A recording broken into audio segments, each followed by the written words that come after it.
ខ្ញុំនិទានរឿងជាភាសាអង់គ្លេសនិងខ្មែរវាអាចផ្ដល់ផលប្រយោជន៍ដល់ការសិក្សារបស់បងប្អូនរឿង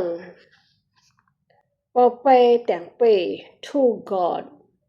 ខ្ញុំនិទានជាភាសាអង់គ្លេស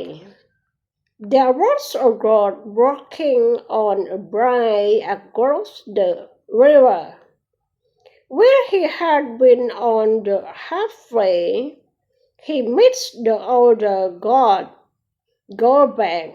The first God said, What do I need to go back? Why not you? The second God asked. Both of them had a big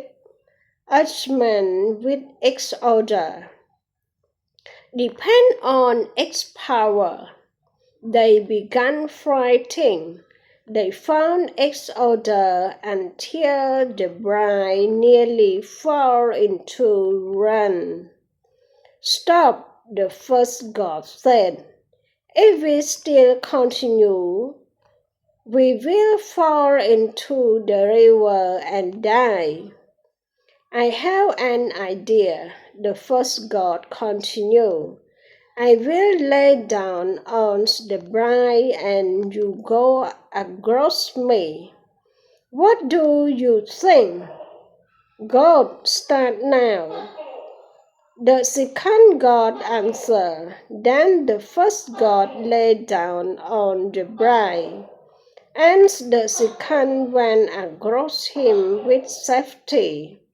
At the end, they both went across the river safely. They became true friends to each other.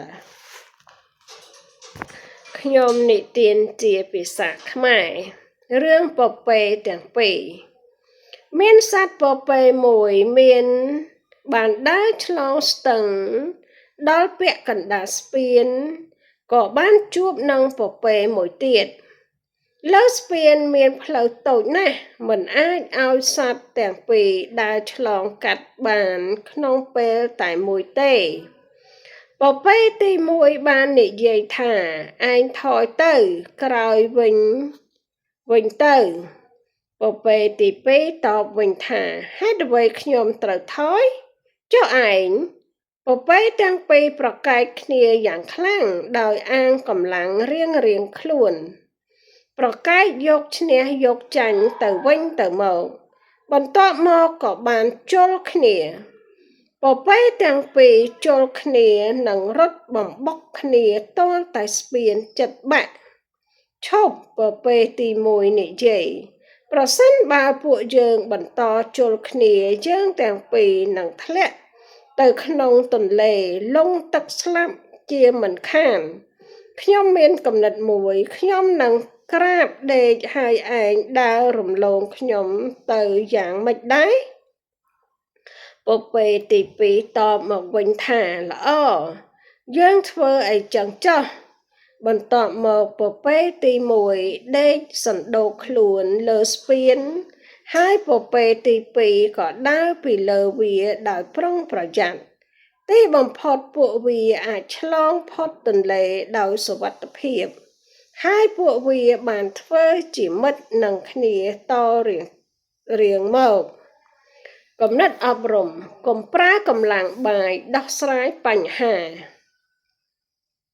កម្លាំងបាយគឺវិធីដោះស្រាយបញ្ហារបស់មនុស្សល្ងង់ Using power is the solution of the ignorance ការប្រកាន់ខ្លួននាំឲ្យមានទំនាស់ Being self-centered led to have contradiction ការយោគយល់គ្នានាំឲ្យមានដំណោះស្រាយដែលត្រឹមត្រូវ Don't understanding and helping each other led to have right solution ចប់អរគុណបងប្អូនមិត្តភ័ក្តិបងប្អូនសូមជួយ Subscribe ក្នុង Channel YouTube ខ្ញុំមួយផងទុកជាការលើកទឹកចិត្តដល់ខ្ញុំក្នុងការផលិតវីដេអូជូនចំពោះមិត្តភ័ក្តិបងប្អូន រាល់អត្ថបទលើកទឹកចិត្តនិងរឿងនិទានខ្ញុំដាក់នៅក្នុង Channel YouTube ទាំងអស់សូមអរគុណ